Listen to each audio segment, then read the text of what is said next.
All right. Hello, everybody. Back for round two. And a lot of volatility, should we say, today.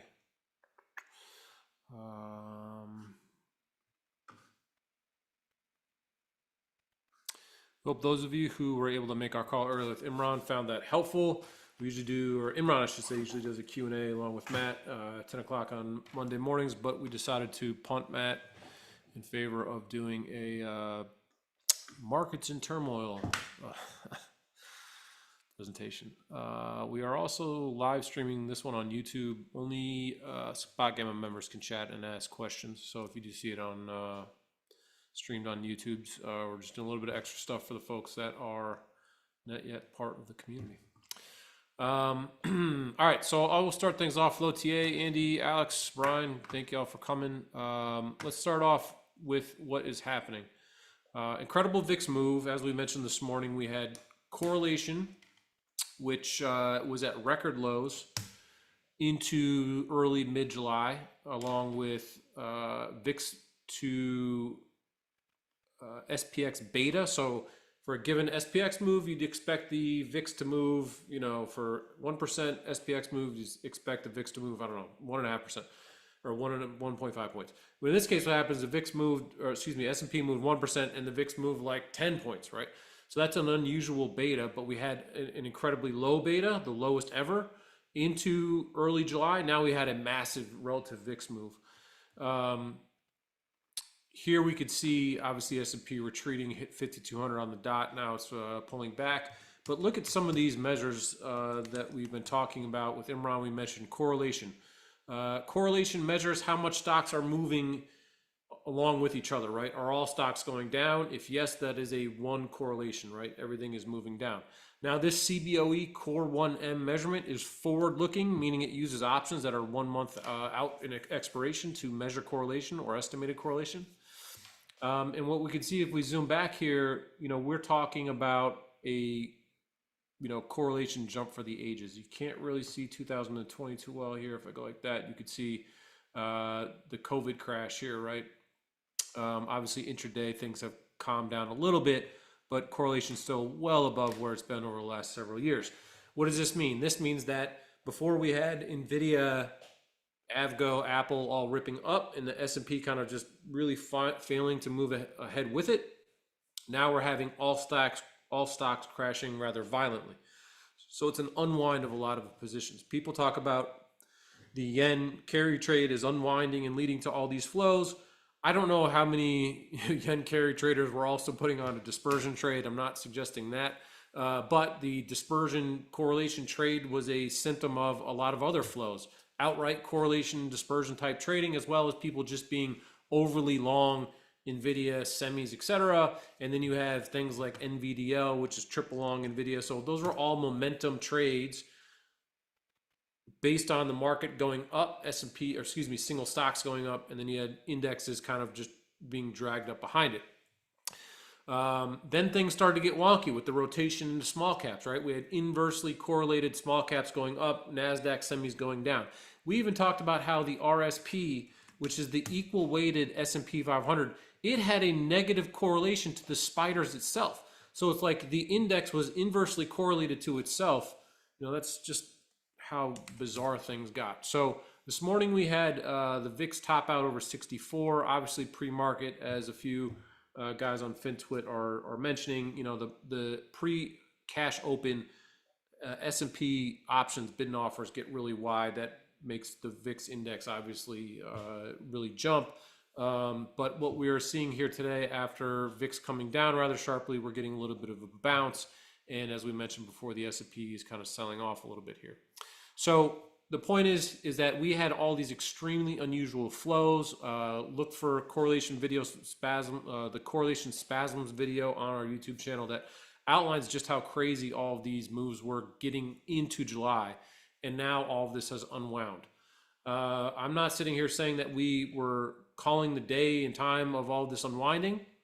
I'm reviewing all this because if you knew that these flows were so off-sided into the event, then when the event happens and you see an extra crazy response, you can go, okay, I get it now. I see that we are being pushed around by the unwinding of a lot of these flows, as well as possible carry trade flows, right?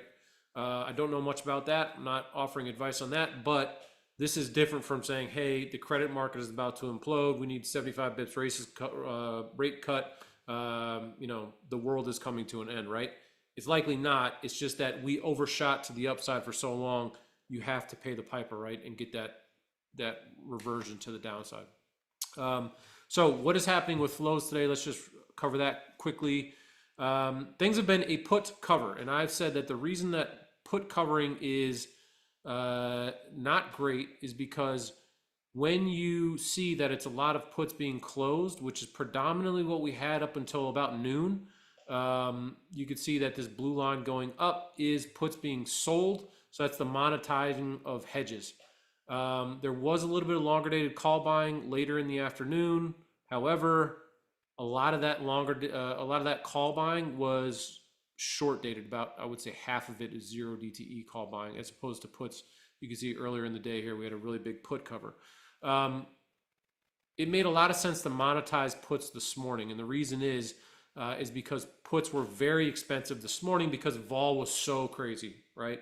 So you had the S&P and single stocks at its lows, vol was totally jacked up, and there was a race to sell these extra expensive puts, right? These puts that had a very high value. But what you see right here, right now, this is the Mag 7 single stocks. This blue line here going up tells us that no one's buying calls across the Mag 7s right now. They're simply sold a bunch of puts. And that flow is really kind of fallen off, I would say, after about noon. If we look at the individual components of the S&P 500, the S&P equities, you see the same thing, right? Massively, and obviously a lot of this is related to Mag 7 because those Mag 7 names are in this index. But the point here is it's a lot of put covering.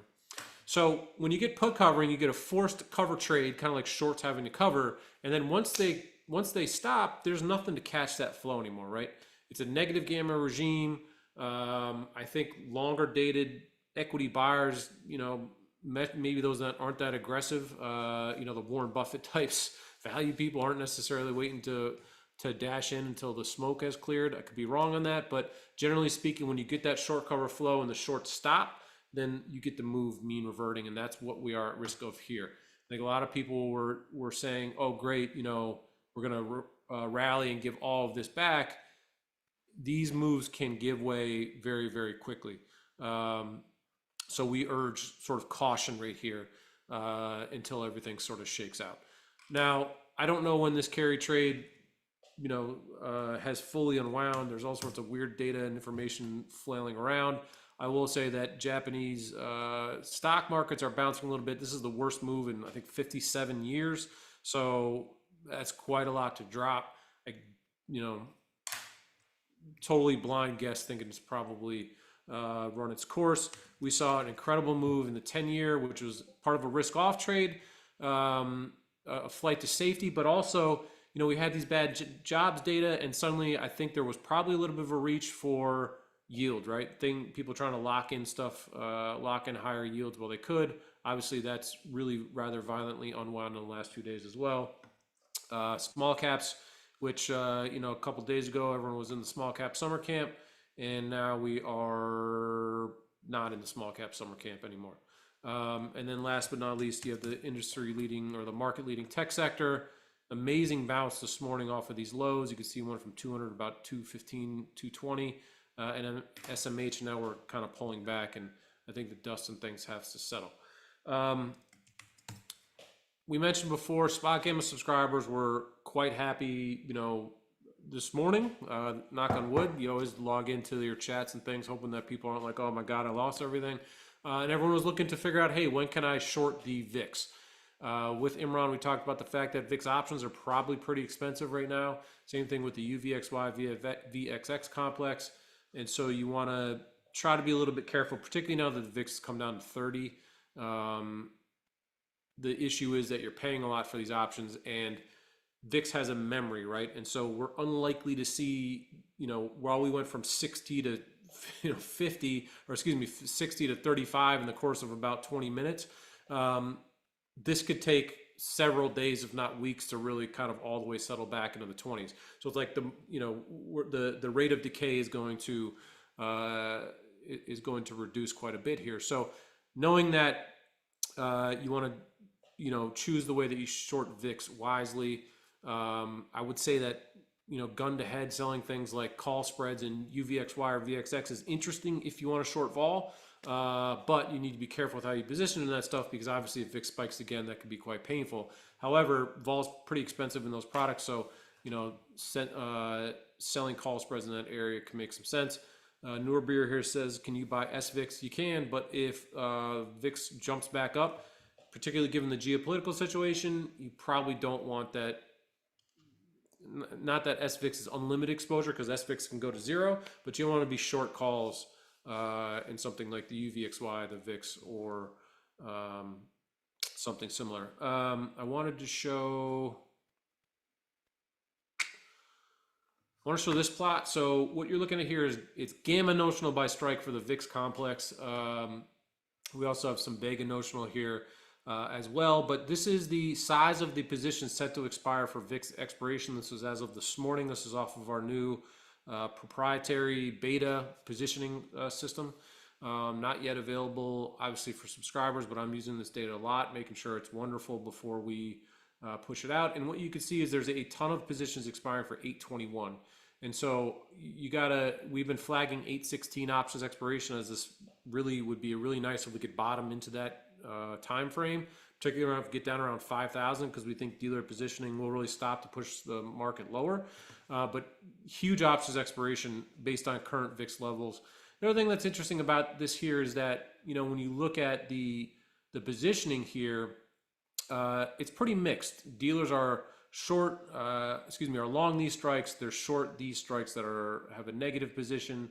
And so what you can see is that it looks like above 50, dealers actually have long gamut at these various strikes. What this essentially suggests is that there was a lot of short positions in this 35-45 area, dealer short positions, so customers are long as a hedge. And then what you do is you sell a spread, obviously, if you start to get in those higher levels of VIX. So, short VIX 100 calls against a long 50 call, or, people do all sorts of bizarre structures in there. So, I think this is interesting given where the VIX teetered out, right? You can see this is the 45. This is a little bit higher. This is strike 45, but that's the 65 strike, and then we continue to go up from there.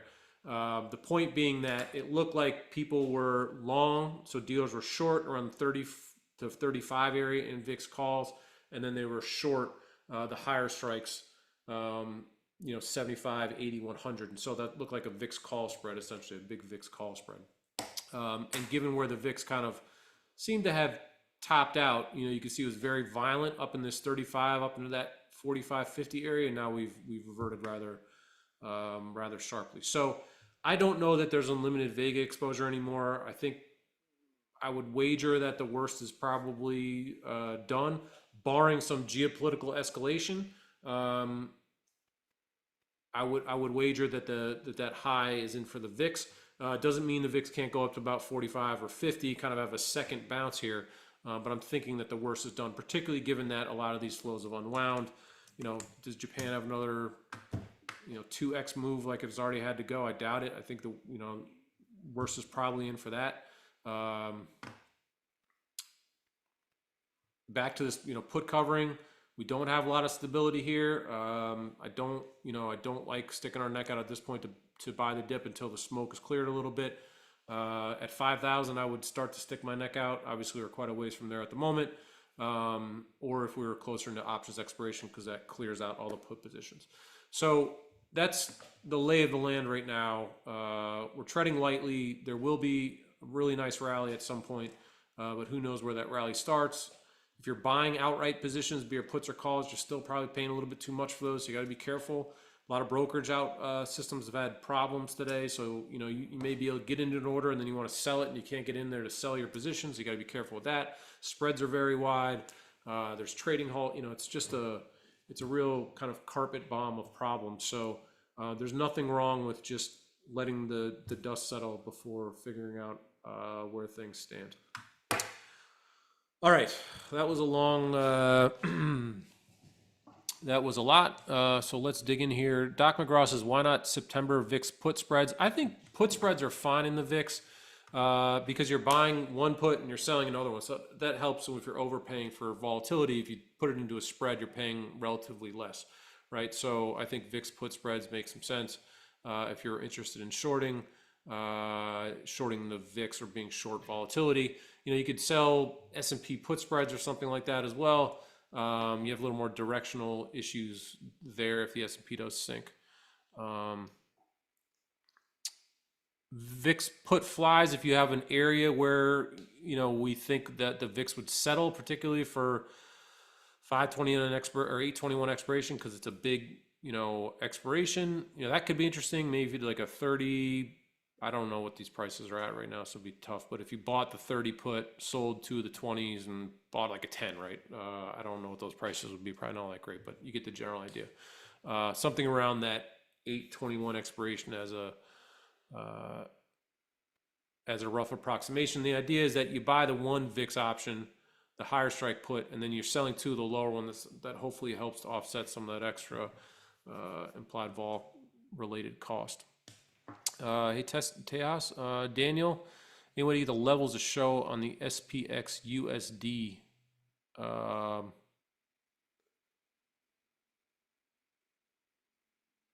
Yeah, you could change the background of the color. Daniel mentions USD. I'm guessing that's just this trading view symbol, so I can ask about adding that. Hassan, does positive or negative gamma, are they more prone to reversals? It's a great question. And so what the deal is here when we talk about gamma positioning is that in positive gamma environments, you have dealers selling as the market goes up, buying as the market goes down. And the more positive gamma you have, the more they have to sell and the tighter volatility gets. Volatility contracts until there's not a whole lot of movement anymore. So in July, we had very high levels of positive gamma. And what do you get with that? Well, if we look at the realized volatility of the S&P 500, what you will see is right into here. So let me turn off some of these lines to make this more clear. So what we're looking at here is realized volatility in 2 different windows, right? There's a week 5-day measurement of realized volatility, so how much is the S&P moving, and then the green line is 1 month realized vol. And so right in here we had a lot of positive gamma, and that brought realized vol to lows not seen since maybe 2020, but it was several multi-year lows in realized vol, and you start to hit a lower bound in realized vol anyways, right? Because the market's going to open up and move a little bit, right? You're going to get 10, 20 handles a day of movement at least. So how low can realized vol actually go? So the point is that we had a lot of positive gamma into this time frame. Correlation was very low. The VIX, again, SPX beta was broken right into this mid-July time frame. And then all of a sudden, vol started to really wake up, and we started to deal with negative gamma regimes. In negative gamma regimes, when the stock market goes down, usually we start in a positive gamma regime, and then we break lower, and then we enter into negative gamma on that initial break, right? So it's like that flips the switch. So if we look at the gamma positioning here for the S&P 500, just as an example, we're up here before, right? Positive gamma is right around here roughly. So positive gamma, this is when we got dealers are selling as the market goes up, and then they're buying as the market goes down, and that we hit expirations and some other things, and that positive gamma wears off, and then we move lower on the S&P 500. That's what this axis is. And eventually you get into this negative gamma zone, right? And what this means is that when the market is going lower, the dealers have more negative gamma to hedge. They have to sell more shares of stock, sell more futures, etc.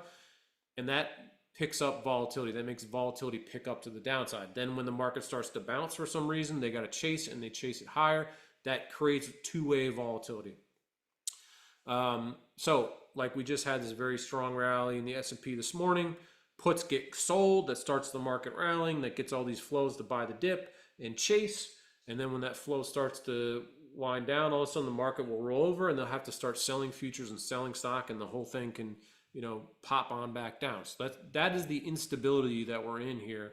And we're really in this unstable region, really below 5,400. I think we really I expect levels to fill in, but right now you got to kind of get over 5,400 before you go, okay, I'll buy some stock and just sleep fine at night. Right now, if I was to get a whole bunch of long stock in my portfolio, I'd be checking the futures every 20 minutes, and I just can't sleep like that, right? So you want to wait for that stability to come in, a little bit of positive gamma or reduction in this negative gamma, and vol to come down a little bit before things seem to be a little bit more clear. Now to the downside, we noted in the founder's note, if you go under 5,000, you see these curves change, right? The head up, that just implies that the dealer negative gamma hedging really subsides. And we've seen the market bottom if we get down into these areas before, which is why we're really watching that 5,000, because that's where that gamma seems to switch up. We also have a ton of positions at 5,000. I think that's where things can really start to take a little bit of a rest or a breather there. Now, obviously, that's quite a bit lower than we are right now, about 5%, right? But we were there in April, so that wasn't all that long ago that we were sitting there. So that's how we're looking at things. But right now, people are happy chasing this dip early on.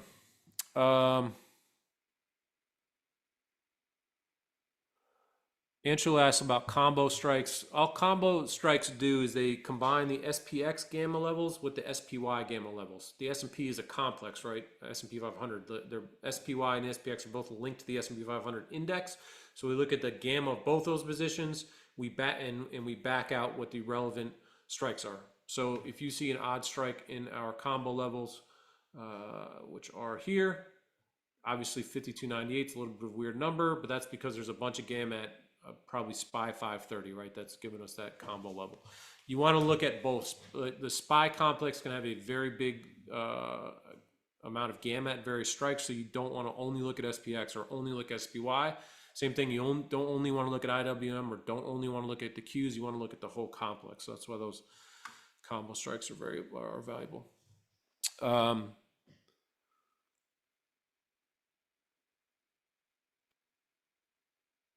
Daniel asks, what type of spread do you use? You expect vol to drop on Iron Condor, but VIX to 60. I'm not sure what to put on. I'm only trading the futures right now. There's a variety of spreads for a variety of time frames and risk levels. The value of possibly trading some type of a counter spread here is if we look at the vol dashboard, and we just look at this term structure, you're in theory going to sell a shorter dated option that has a higher relative volatility than a longer dated option. So, if you bought the at the money or sold the at the money for here, so you sold the SPY 520 calls or puts, and then you bought the 520 calls or puts for September, October, whatever, you can balance these out so that vol comes in and the term structure settles down to something more like this, then you're getting a bigger relative drop for vol here than here. That's the idea with the counter spread. That's a little bit trickier to manage, I think, if you're a little bit newer to the options position. So I wouldn't look at that. Call spreads and put spreads are options. Here, you could buy more at the money or in the money puts. They're a little bit less sensitive maybe to that volatility. So there's a bunch of different things you can do. Like we talked about Imran today, flies can be tricky. Buying one, selling two, buying one, because it's hard to get a target price to hold in this area. So you can't quite have that precision in some ways. And if you use that to hedge your downside, if the market starts to drop sharply, yes, that one put that you're long is going to make you money, but those two that you're short could be painful for a little bit, depending on how the trades really work out. So you got to kind of balance that a little bit carefully. WB mentions volume is crazy low. I haven't looked at volumes, but that's an interesting thing to note. Hassan asked a great question here about the VVIX. The VVIX just exploded today. We haven't seen anything like this since COVID, really. Incredible spike. And what this is a suggestion that there was a lot of demand for VIX calls. And there's a Namira note out this morning that said essentially there was a lot of VIX short calls that had to get covered, and that helped this to pop. I think this relates to the idea that there were so many people, in this correlation trade, which is essentially ends up being a short S&P volatility trade, and there's a forced cover component of that. That's what this looks like to me. The VVIX is the the VIX of the VIX itself. And so you're seeing here the effect of vol rising for out of the money VIX calls. And, it's been really quite a move. Just shows you the force of what had to be unwound very, very quickly on Friday night and into this morning. So that to me is a function of cover trade more so than, hey, the sky is falling because of credit issues and 2008 style banks going under, right? We don't have that backdrop right now. I think that we have a very sketchy geopolitical situation. I'm not a geopolitical commentator. I just know that if the U.S. seems to get dragged into something, vol's just naturally going to catch a bid there. And who knows if that happens, but it is a real possibility now in a way that it wasn't a couple of weeks ago. We were talking about oil before. It is lost with everything else at the moment. So there's not a lot of traditional assets that look like they are reacting at all to the geopolitical risk premium, so to speak. Maybe U.S. bonds would be kind of the only thing. The 10-year, obviously, we mentioned before. You can see the 2-year moving down here.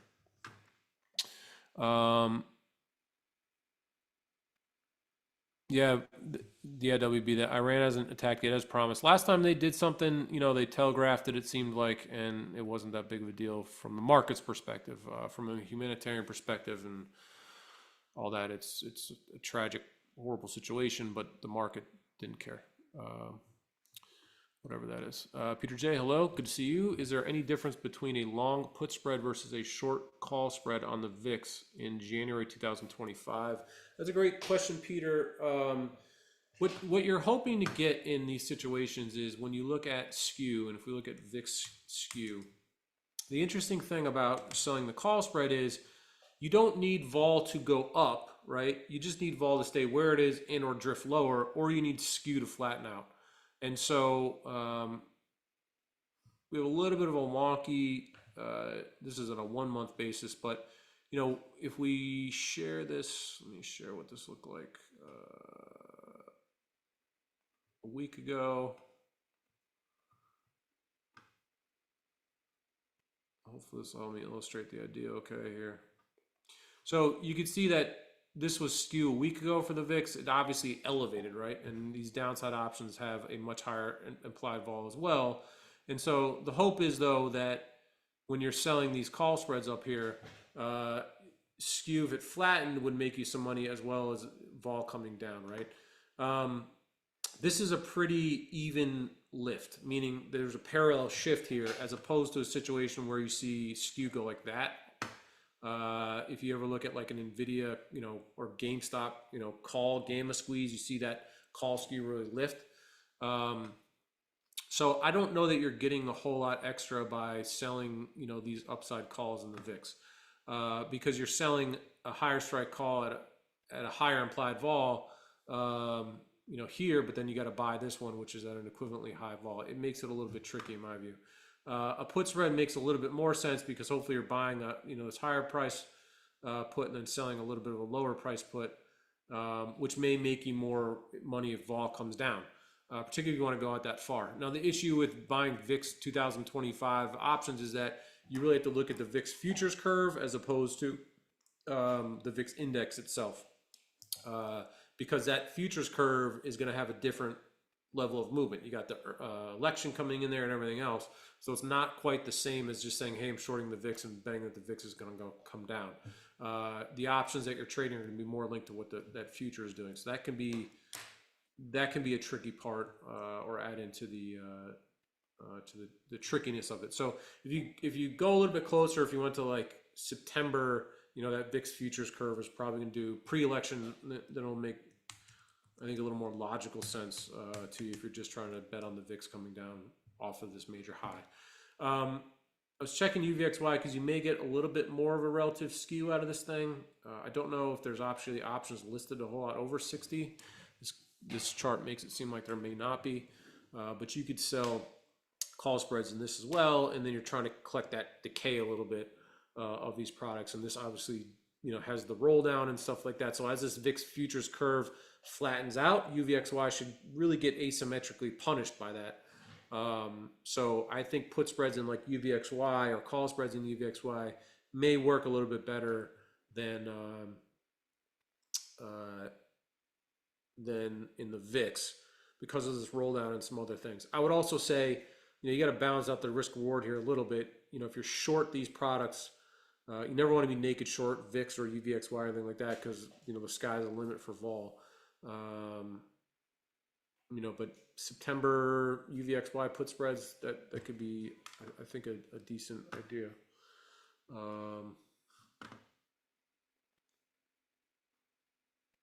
Yeah, I think stock. He says SEP 80 calls. Muhammad asks, can 1 over VVIX be used as a proxy for gamma?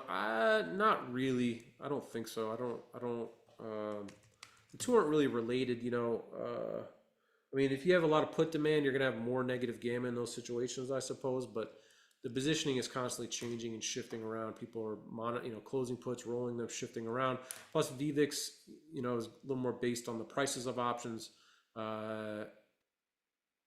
As opposed to the gamma is more weighted to the positioning, I guess, itself, right? In other words, like you could have an extremely volatile environment which doesn't have a lot of options positioning, and so gamma may be flat, right? But even though vol's moving around so much,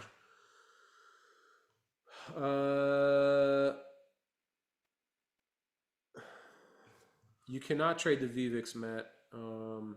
If you wanted to, you would trade maybe like the VIX skew or something like that.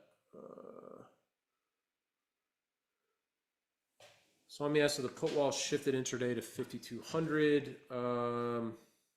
So not that I know of. I mean, we'd have to update the positions here to check those out. Brian's new to HIRO. Welcome, or SpotGamma, I should say. Welcome. In HIRO, is that showing options activity from dealers, market makers, or total options activity? So what we are trying to show you here is the dealers positioning. So what does that mean? That means that any flow we think the dealers are facilitating, this is the deltas from their position. So right now we have about $1 billion worth of positive deltas put onto the dealer market maker books this morning throughout the day, and that goes up to about 7 billion is the high we've seen in the last 30 days. So this is not that impressive of a number yet.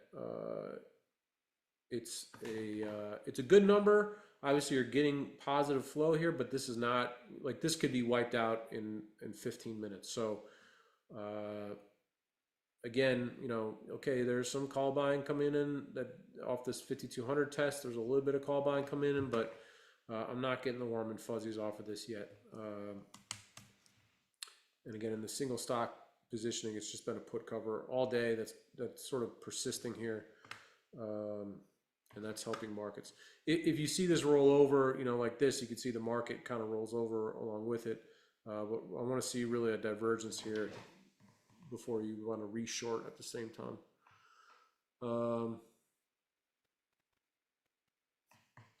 WB asks about VXX. Yeah, I think UVXY and VXX are interesting ways to short. Put spreads, something to offset that vol cost a little bit. Selling call spreads is, I think, okay as well. Although I'm not terribly convinced that the vol move is over yet, so I don't love those ideas. If you're going out several months in time on that, then maybe, but with the election and everything else, it's just it's a complicated situation there. Intraday, do I think 5,200 is acting like resistance or support? I mean, the market just seems to be rolling around that strike. It's somewhat pinned to that strike at the moment, and these flows are just not they're not terribly convincing. Seems like things have really just sort of stalled right now. And I gotta believe with this macro backdrop, the geopolitical backdrop, that there's not a lot of people looking to go short vol at the moment, right? Like closing out put positions and saying, I don't want any more protection is fine, but that's a big difference from saying let's short some vol here. It doesn't make a ton of sense to me.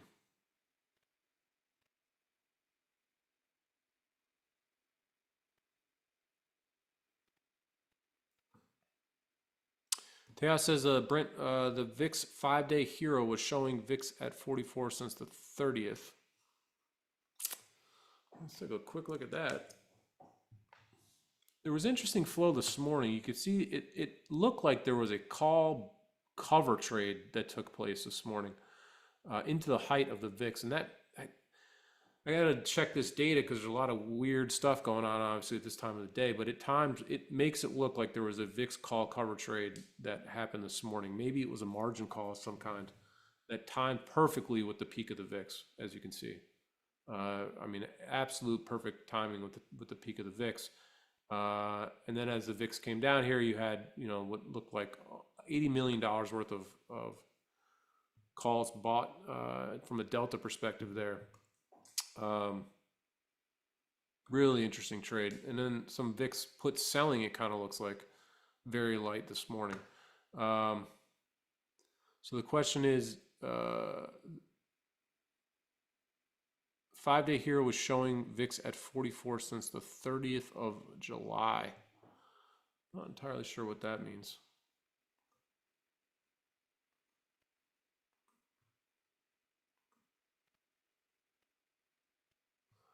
I think you're looking at this blue line here. I mean, you got to take this, into account on a daily basis. When the VIX was rather low, there wasn't a lot of put activity. There was a lot of relative call activity, as you can see here on August 1st, but that was right around the FOMC, right? So that could have been related to that. And then when we got that initial VIX spike into the 2025 30s on Friday, there was a lot of call selling, people monetizing those calls. And then it looks to me like somebody got a margin call this morning is what that feels like. Because, why would somebody be buying VIX calls at 50? Right? Well, you wouldn't be going long calls at 50 in all likelihood, right? But someone tapping you on the shoulder and blowing you out of some short position, that seems pretty likely, and that's what the data is showing like. So that clearly exacerbated, was timed exactly with a huge VIX bid. So that is really quite curious. Daniel says he wishes he understood more of what we publish. It's valuable, just don't quite know how to act on it. Yeah, Daniel, I would say to you, there's a lot in the founder's notes that it's heady-ish sort of stuff. I say it's heady-ish because it's a lot of just different language, right? Gamma and Vega and all these things, and the concepts. Anytime you're learning a new language, it's a little bit tricky. But stick with it and you'll start to understand the cadence, and there's a rhythm to what we talk about. And we're generally talking about the same things, right? Positive gamma, negative gamma, looking at vols, different things like that, and the signals that come out of those positions. And so what you're saying echoes what a lot of people feel to get started with. That's also why I do these Q&As. Imran will be back on Wednesday early. I'm here. You can go to the Discord. We have Blue and JC and a lot of others that are willing to help. So we'll make sure we get you the resources that you need there and kind of help you. But the idea is we're trying to measure the impact of the options market on the underlying. And so we describe that in a couple of different ways. Gamma or options positioning or looking at implied vols, again, all that sort of stuff. And there's signal in that. So, it's funny because I was listening to a Twitter Spaces this morning, which make me want to just bang my head against the table. There's just a lot of hyperbolic comments and people saying, hey, we got to learn the Japanese equity market now. We have to learn all about crude oil markets. And I'm like, you don't. Because I believe that ultimately the U.S. is the biggest market in the world, and all of the flows that are related to whatever people may be saying and however they're posturing, the real money, like the guys that are actually putting on hedges or closing them out, that all generally flows to the S&P market as well as the vol market. And so, if you have these carry trades unwinding and you think it's going to matter to the U.S. market, well, just look at what vol is doing, right? If U.S. equity vol is ripping, then there's a real problem. Credit markets, if people think that Bank of America is going to go under, I have no reason to think they are, they would be buying Bank of America puts. Why? Because when the bond market gets shady, you can hedge it out with equity put positions because equities are going to go to zero before the credit goes to zero. So you know, you can see all this show up in the options market, which is the value of watching these things. I don't need to know if the yen carry trade matters, but if you go, okay, yen carry trade, let me know that there's a problem out there, and then I see vols moving, and go, okay, great. Well, correlation is, you know, 1. So then we can see that happen, that shake out. So yeah, we have the SpotGamma glossary in here as well. You can get at it in here. There's a lot of videos, so you know, wherever you're stuck, just ask us, and that goes for everybody here. Then it can work out. Rich, hello, Rich. Looking at AMD, Google, Amazon, all these different prices. So let's dig into some of these individual names. You know, they were beat up before. You know, before obviously today, and then, you know, things got worse. Apple, you didn't ask about Apple, but obviously Buffett sold a giant stake, and so, you know, if we look at what's happening today, it's a put cover. That's what we're seeing so far today. Just make sure we're only looking at today to make this clear. Puts sold, as you can see here, and then flows really dying out. Not much going on. AMD had an incredible move this morning off of lows. You are seeing longer dated call buying in there, which is quite interesting. And they're not 0 DTE calls, so there's some demand there that looks different from some of the other things. You know, 467 is a record HIRO last 30 days. We're only at $162 million, so it's not, you know, we had, for one of the biggest moves that we've had in the last 5 years or whatever, we're not even breaking 30-day records in HIRO flow. So that does sort of sync with the idea that this isn't an aggressive move. Put cover again in Google, same thing. We got up over, you know, this put wall level, nothing really going on. Looks like some calls were sold into that rally. It's light, it's very light. And then Amazon, you know, Bezos has been dumping. I don't know where Bezos stopped selling. I know where he started. Feels like this was him at 200. Everyone's being like, yeah, Warren Buffett's the man, but oh, Bezos. I don't know if he still has a position or not, but man alive. But now it's dead money, right? Nothing is going on right now. So if you caught some of this dip, you know, I just continue to believe that look, all this could continue to go up tomorrow. I don't feel like the risk reward is there yet. But obviously things can rebound rather violently.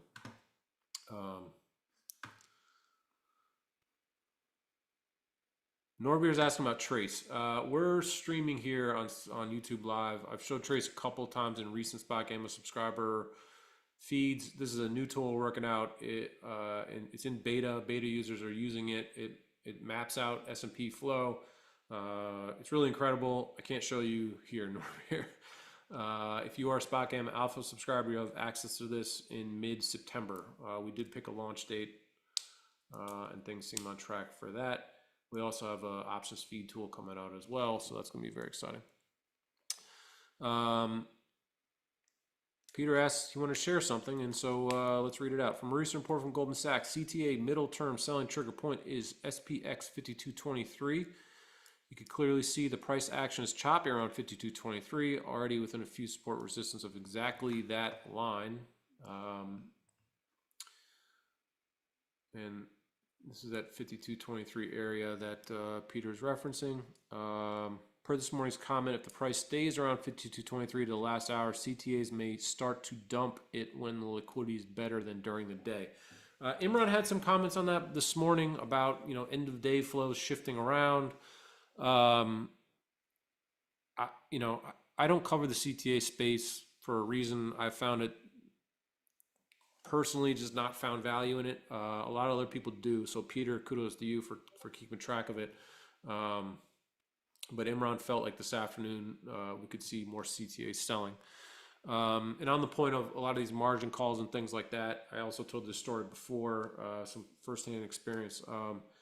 You know, you have the situation where as a fund, you get a margin call and, you know, the banks will assess their risk now, right? They do these VAR, value at risk models, and they shock your portfolio in a bunch of different ways. Well, now they're going to shock your portfolio from these elevated vol levels, and that can produce some really extreme results.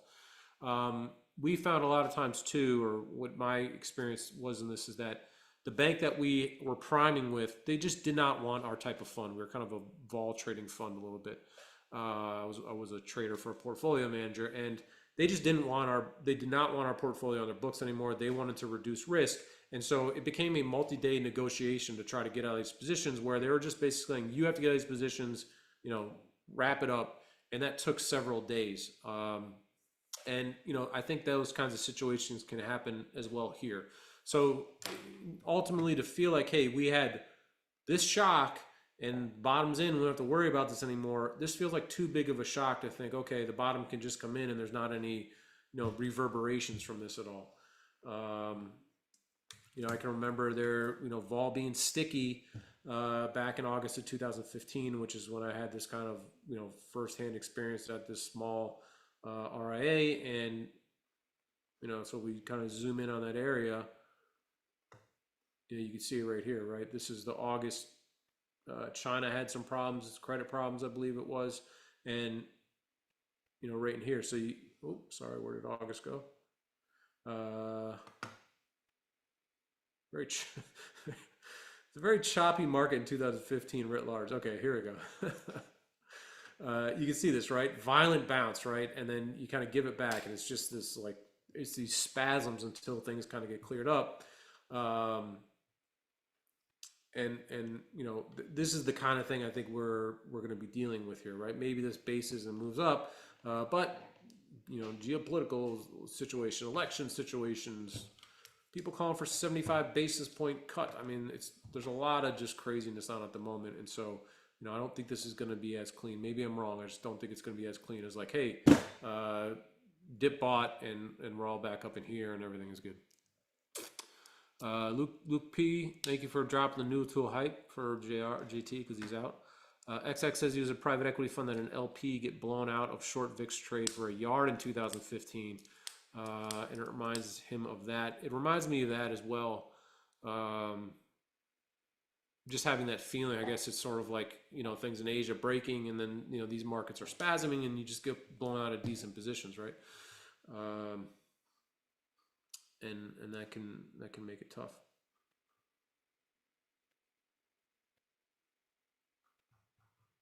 Crystal's asking about SMH. Here's the other interesting thing, right? We have Jackson Hole at the end of the month. So OPEX is our big bottoming date. If we can get a low into OPEX, I'd be really comfortable buying that dip in different ways. I don't know if we'll get that, but if we could hit like 5,000 and 816 on the same day, that would be great. But you got Jackson Hole coming out, I believe at the end of this month, and they got Nvidia earnings on the 28th. If they put up a 10 bagger or whatever, I mean their earnings have just been crushing it. They could turn this thing around pretty quickly, right? So that's something to really watch. I don't know what short dated earnings are. I mean, unfortunately, earnings now, if we look at the earnings chart, if you're not a SpotGamma subscriber, go to spotgamma.com, head under resources, free tools, you can look at this chart. Doesn't look like there's anything of interest really in these next couple of days. So you know, I don't know there's going to be a whole lot of signal here in terms of that. Norbeer says SMCI that this week, so that could be an interesting. I don't know what SMCI is doing here.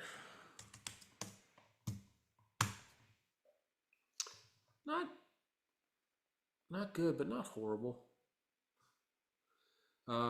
Incidentally, I don't know what just made this launch in my mind. You see a lot of people quoting the VIX in percentage terms, and the options joke is you don't quote the VIX in percentage terms because the VIX is already quoted in percent terms. So 33 is 33% volatility.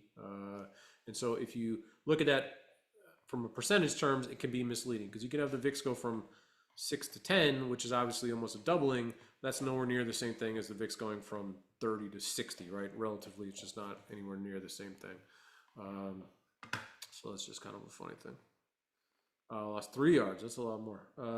Benmos, good to see you. Did you see the big 15,000 sell ice at the CME close last Friday at 43.58?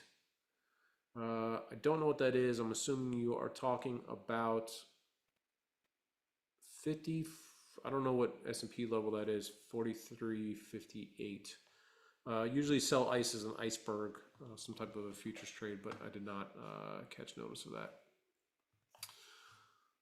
Oh, so SMH in general. Sorry, Crystal. I think this is a fade right now. I just generally think this rally that we had this morning is probably a fade. You know, it's 200 a good level in the semis. Could be, you know, but with the geopolitical situation, all that, it's tricky. A lot of people now suddenly are fading the whole AI trade and AI demand and blah blah blah. I think it actually, you know, it seemed like it was doing okay, right? AMD ripped. I think it looked like CapEx was okay out of Microsoft, and I think it was Google who also said that they were kind of investing in that space still. I don't know that all hope is lost, particularly if NVIDIA blows it out. So, you know, thinking SMH holds 200 makes some sense to me. But to see it back down testing the 200 level wouldn't be kind of surprising at all. NVIDIA and TSM had chip delays, yeah. Johnny, what's up, Johnny? He says, oh, Benmo said the level was at 53.48. I did not review that, but that's interesting. Benmo, I'll try to have someone on Discord post up a chart of that. The bookmap guys are usually all over that stuff. Johnny says he gets confused when the HIRO on the SPX and equities, one is 1 billion, the other negative billion. Let's explain. Great question. All right. So the S&P index flow is here. This is this combined signal of the SPX, SPY, XSP, and the ESF. So those are all the futures index ETFs and products linked together. We have $1 billion worth of flow in there. This is oftentimes used to hedge portfolios as a whole, right? So if you own a bunch of individual stocks, you could buy an S&P put to hedge out your whole portfolio. You could hedge out, you know, spiders themselves. One of the other interesting flows is that I believe that a lot of the flow in the futures itself is related to VIX and volatility hedging. So if you're long VIX futures, you could short the S&P or vice versa. And the reason I say that is because you will persistently see the ES E-mini options flow itself be inversely correlated to volatility when you see the VIX over, let's say, 15. So like when volatility is elevated. So what do I mean by that? Well, like on Friday, vol was ripping, but S&P E-mini order flow is also up. And the idea is if you're buying VIX calls or VIX futures, you would buy S&P E-mini calls to hedge that out, right? Because if vol goes down, then the equity market's going to go back up. So today we see negative flow in the E-mini option space while vol is sinking. So you can kind of, you can break that down a little bit. I think it's a super interesting flow. So when you look at just the SPX index, you can see there's a big put cover here from about negative 500 million on up. We're also getting a decent amount of call buying when you just look at the SPX index flow itself. Now the problem is this is a large part 0 DTEs on the call side. So there was a 0 DTE call bid for sure this morning, betting that the market's going to rally. And when you started getting in the afternoon, you know, that's a little fadeable. Notice that nobody's selling 0 DTE puts today. If anything, they bought them long at the open. The longer dated, more dominant flow is that put selling that I mentioned before. Now, when you look at the S&P 500 equities, this is showing you the flow from individual equities in the S&P 500 combined. So add up NVIDIA, Tesla, Coca-Cola, JP Morgan, all of them. What do you get? You see huge put selling. You see a moderate amount of 0 DTE flows. This is for next expiration. So this Friday's expiration, there's a little bit of call buying, a little bit of put selling. No longer dated call buying at all. Just doesn't exist. So to the point of, you know, in a perfect world, what you see is a ton of longer dated call buying, because that's people saying bottom's in, I got to get long stocks here. We're not seeing that. We're seeing people monetize puts that they had on. Made total sense this morning. We're seeing 0 DTE punters, right? Next expiration traders coming in, but we're not seeing the real money players saying, great, I'm going to stick my neck out and buy these calls. Now the calls are expensive because vol's so high, but still we're not, you know, we're not getting the flavor of longer dated people wanting to enter this market. So that is why it's important that you break this all down and you look at it you know, from a whole perspective, right? Check the individual products, make sure you kind of wade through the different, you know, narratives. If we look at the Nasdaq here, you know, this is the opposite. It seems like people kind of bought puts here in the Qs, which is interesting. Zero DTE put selling, which is the light blue. Call buying, not existent. No, in longer dated or short dated, doesn't matter. Definitely some put buying here this morning on that initial rally. So that's quite interesting. So I hate these options flows. There's nothing in here makes me feel good. This all reeks to me of just a rollover. And so, you know, that's really what my takeaway is here. I would not want to go home holding a short vol position at all. And I'm very uncomfortable holding long stock positions unhedged at this moment. So that's the kind of lay of the land as I see it here. Unrelated, Mr. Shanti, what's up? Since I was a vol trader, why is the VIX so freaking horrible to trade? You own VIX SEP 20 calls. VIX is 33 now, but the damn offer is 8 to 820. It makes no sense. It's not even offered at fair value. So the reason is because you're going to be trading off of the curve, right? The VIX futures curve. So we don't have the curve up. If you go to like VIX Central, you can see that curve. You know, the September is priced off of the futures for September and October, et cetera. You're not trading the VIX index. The VIX index would be related to the front month future because those two are going to settle together. But that adds to the mechanics of the difficulty of the situation. The other problem with the VIX is when it goes crazy, those bid-ask spreads widen way out, and that adds to sort of the trickiness, right? So it makes things difficult.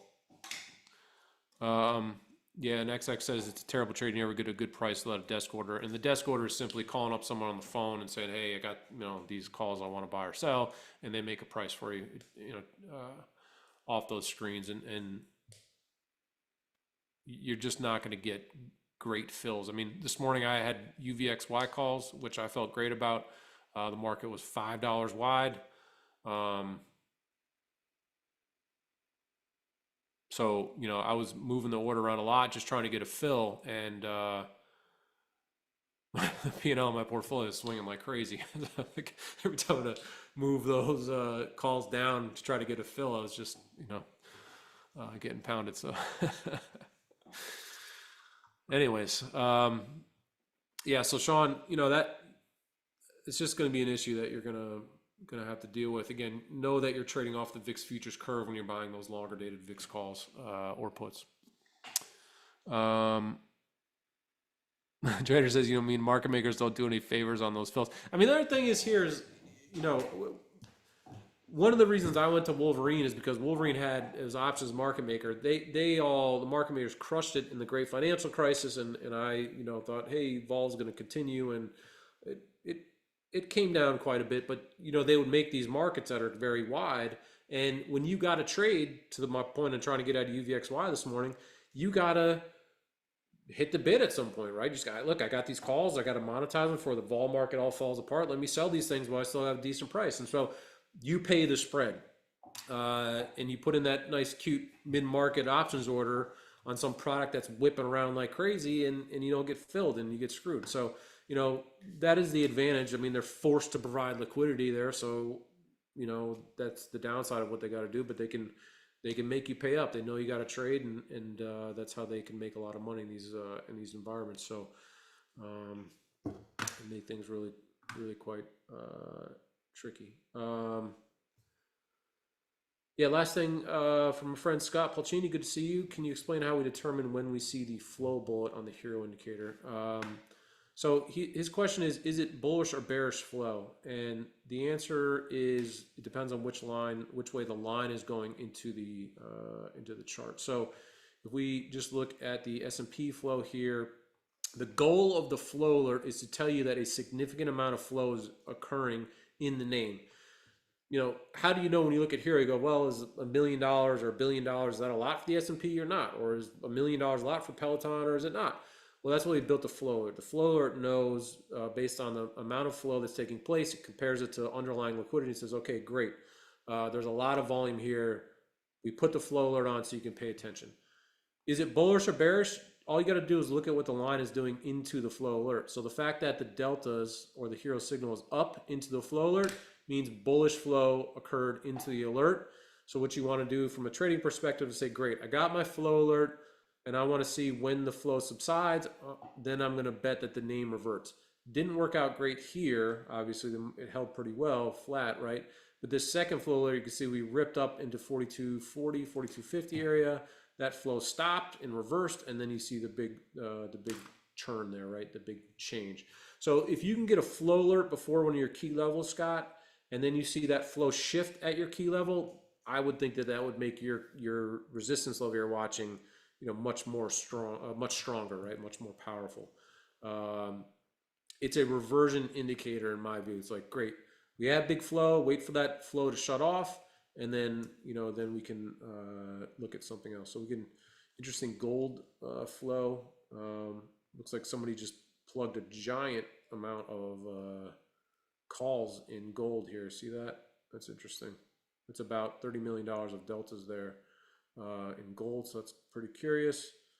Looks like somebody's buying some Pfizer calls here. Very weird order flow. I mean, I'm not used to seeing that weird choppiness. Big chunk of, looks like Nvidia, Netflix puts got sold there. I find that the best HIRO flow alerts occur 11 a.m. and before. Those seem to be most related, as you can see here, for example, big negative deltas this morning in Netflix. We get the flow alert there, it's hidden, but right behind the line there, and then you get these reversals, right? So if you see a big block trade like this in gold, that is usually done by a desk, right? So what do I mean by that? You have an upstairs bank desk, right, that's handling this order, because that's $30 million notional. That could be a sell side desk unwinding a client order, for example, and what they're doing to get this to print is they're smart routing, flooding the market, millisecond timestamps to get this order to show up. If this was a cross, you wouldn't see it in HIRO, meaning it's printed as one block, because we exclude those from HIRO because we don't know which side of the trade the cross is on, right? Could be a customer to customer cross or some other obscure trade. So somebody blasted out of a bunch of calls there, rapid fire, which brought that up. All right, my voice is starting to wane here a little bit. Price action by sounds interesting. I'm gonna write that one down. WB, jolly good show. I appreciate it. We hope. I'll take a look at CrowdStrike first.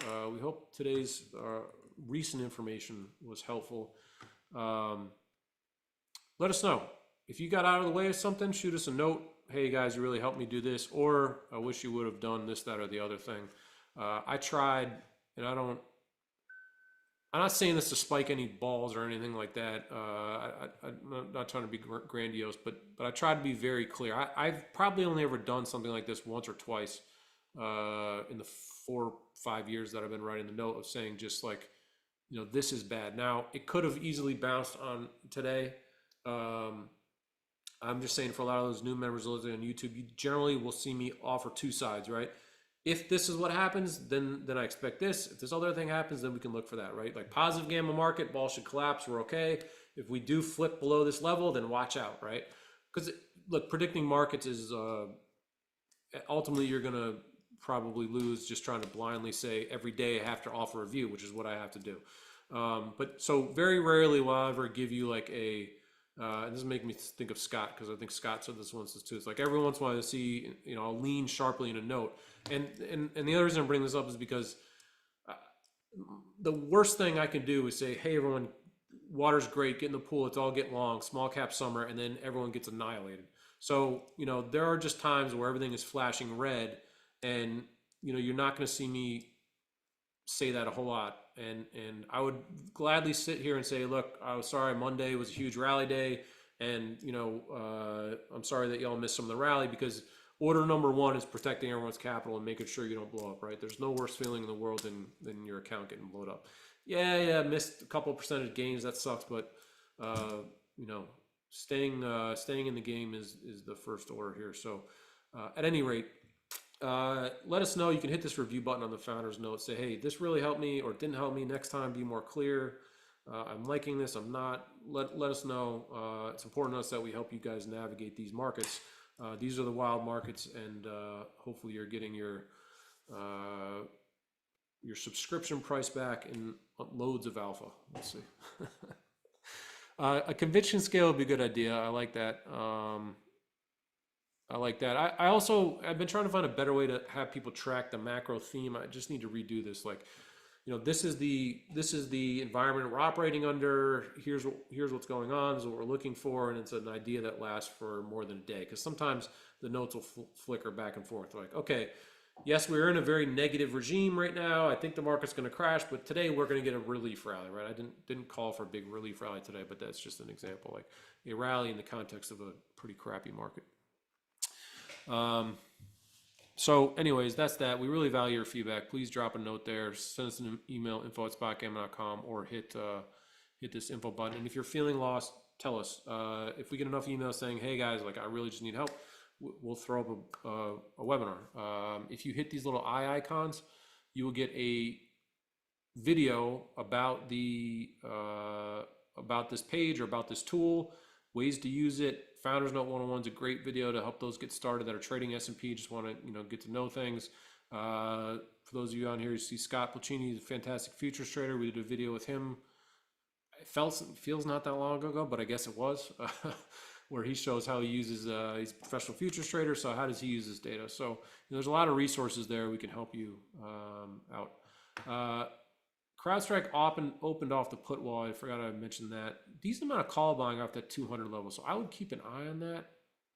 Not a lot of 0DT. So that may be the point at where the value is found. Puts are getting sold. Obviously, this thing has been just smoked over the days and weeks and months. So that 200 level is very interesting to me. And I saw those calls kind of coming in. You can see that flow alert comes in, just a thrust higher in this 220 area, and then those calls shut off, and then we get 1% fade. Not a huge fade, but that's an interesting long to me, because we are just so low and overextended the downside. I mean, this name was already obviously down so substantially. A lot of positions at 200. Holy cow, look at that. And then under 200, nothing exists. So huge strike there for 200. A lot of 220 as well, which is where we seem to be kind of positioning. So if we do sell off again and get a chance at 200, I'd probably take another swing long there. All right. I'm losing it. Daniel says the site came a long way since 2021. Thank you. When you see this trade stuff in our new models that are coming out, I gave an idea of those new models with the gamma charts. Incidentally, I showed those with Imran earlier.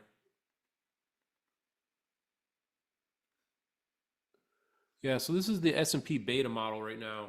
This is the gamma. You see, it's very, very wavy. And what you'll note here is at 5,000, you can see.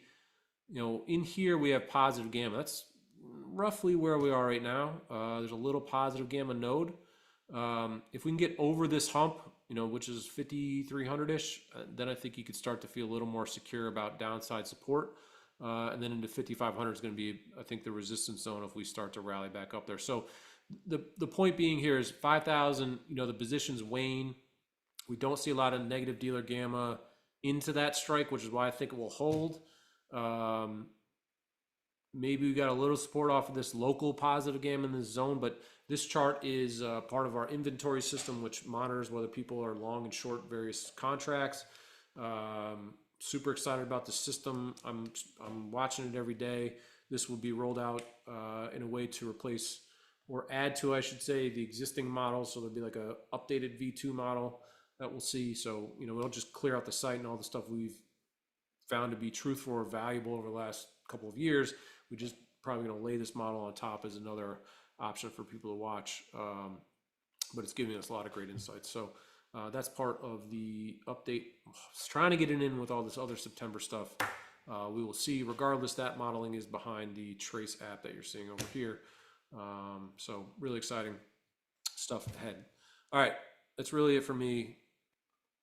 My voice is going away. Thank you all very much for joining me. If you actually catch us on YouTube, you're not a SpotGamma subscriber. I got volatile hair today. Jeez. You can go to spotgamma.com. It's 50% off the first month. Thank you all subscribers for watching today and asking such wonderful questions. I really appreciate it. We'll have the replay for Imran up ASAP, hopefully in the next hour or so. And then you can watch this replay, obviously, live on YouTube. And then we'll have the members replay available in the dashboard. So thanks very much. Good luck trading. We'll be back at latest on Wednesday.